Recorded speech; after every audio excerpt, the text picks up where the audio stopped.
قربانی کے جانور سے متعلق کیا باتیں ہیں؟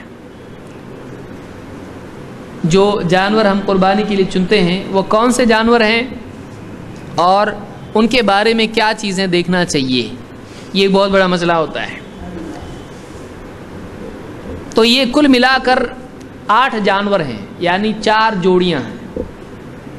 اسی لیے اللہ نے فرمایا کہ یہ سوال، یہ 19واں سوال کہ کن جانوروں کی قربانی دی جائے۔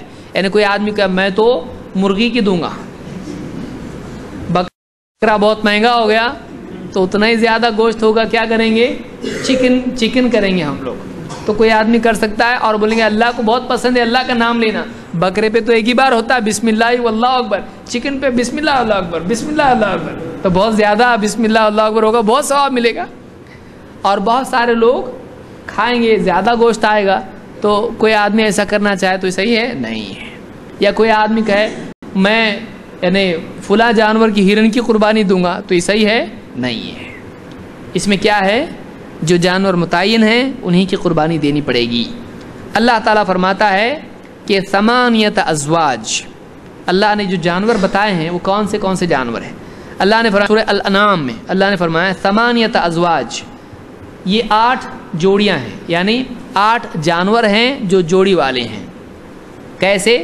من الضأن 2 ومن المعز 2، کہ ضأن میں سے 2، معز میں سے 2۔ ضأن کہتے ہیں بھیڑ کو، مینڈا جس کو آپ بولتے ہو، دمبا جس کو آپ کہتے ہو، تو یہ 2 ضأن میں سے، بھیڑ میں سے، اور 2 بکریوں میں سے۔ 2 کیسے؟ بکرا بکری اور بھیڑ اور اس کی جو ہے انثیٰ جوڑی اس کی۔ اور اسی طرح سے آگے اللہ نے فرمایا وَمِنَ الْإِبِلِ 2 وَمِنَ الْبَقَرِ 2، اونٹ میں سے بھی 2 اور اسی طرح سے یعنی اونٹنی، اور اسی طرح سے گائے میں سے بھی 2، گائے اور بیل۔ تو یہ کل ملا کے قربانی کے 8 جانور ہیں۔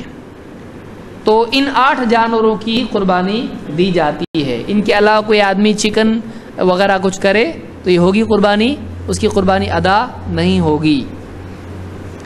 سوال نمبر 20، اس میں یہ بھی یاد رکھیں کہ یعنی بعض علاقوں میں گائے کی قربانی لیگلی منع ہے، تو کوئی آدمی خواہ اپنے لیے گائے کی قربانی کر کے مصیبت مول نہ لے، وہ اپنے علاقے میں دیکھے کہ قانون وغیرہ کا کیا معاملہ ہے، اس حساب سے وہ سوچ سمجھ کے قدم اٹھائے، کیا کرنا ہے وہ سوچ سمجھ کے کرے، لیکن قانونی اعتبار سے اس کو کوئی پرابلم نہ آئے اس کا خیال رکھیں۔